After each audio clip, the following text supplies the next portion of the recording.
Dr. Nachi Sinha is here with us today. We've had him on many times before, and you'll be glad to know he's back, talking about Chapter 8 from his book, Empowered and Strong, Navigating Safely Through the Storms of Life. And this chapter is called The Source of the Opinion Matters. Good afternoon, how are you? Very good, Toby. Thank you so much for having me again, and it's nice to be back. Yeah. So this is an interesting topic, isn't it? The source of opinion matters. And why I found this interesting is because, many times things bother us, right? I mean, we get affected by what people say, how people we meet and so on, they say certain things. But it's important to understand that, opinion is fine, but one also has to understand about what the source of the opinion is to figure out whether it's credible or not. Yeah. For example, if I was a software chap and I made IT and kind of stuff, and if Bill Gates plods along and goes, hey, man, that's an amazing piece of software. And you know what? I mean, that sort of opinion is actually quite valuable because it's from that business, right? So I'm going to feel good about it. Well, let's say, for example, I make a very good software and Bill Gates has said, this is really nice. And then I go and tell my friend who has nothing to do with computers, and he looks at me and goes, that's awful. So now the problem is, am I going to feel bad about what my friend said? Or am I going to ask myself about, okay, it's the same thing, two different people, different opinions. So which should matter to me? What emotion should I carry? And that's where I now ask myself, who was saying it? Yeah. For example, if somebody who you really care about and love, if they tell you that you're an awful person, then, that matters a lot. And if somebody off the street goes and say, hey, get off, I can't be bothered if someone off the street says that, right? So it's from that perspective, and that you can be careful about what you listen to and what you take to heart. Always ask yourself what the source is and where it comes from. Yeah, and there's a quote, isn't there? I can't remember it word for word, but it's like, those outside of the arena don't know what it's like inside. And I think that happens a lot, maybe in sport particularly. People give maybe footballers a lot of abuse if they don't score a goal. And that's coming from somebody that doesn't know anything about football. It's like, well, what do you know? I bet you couldn't score that goal. So your opinion is actually invalid. But you'd be surprised, Timmy, though. It's also, it's so common in life as well. For example, a friend making a comment that, that's horrible.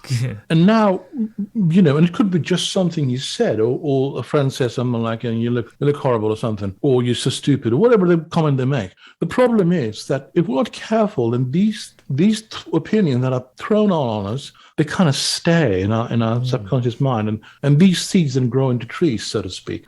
So somebody said something really, nasty and totally of no relevance at all 5 years ago, and now suddenly it's become a big issue for me. It's gone into a tree, which is eating into my confidence because of a comment that my friend made about my unpolished shoes 5 years ago, and said that if you can't have your shoes polished, how are you going to succeed in life? Yeah. Now, can you imagine? That's how life is. People make all kinds of comments and opinions. So you've got to be able to see that opinions are there, dime a dozen, but be careful about what you take on. Yeah, and there's also something, isn't there, where 99 people could say something really nice to you, and then one person says something horrible. You're going to remember what that one person said out of all of them. That's correct. That is correct. And so it also depends on how much importance does one give that, right? And where do you, for example, this isn't about somebody always saying nice things to me or just having yes people around you. No. This is about having, for example, the same example regarding, the software chap, right? Yeah. For example, if my friend tells me it's an amazing software and Bill Gates go, no, man, this is awful.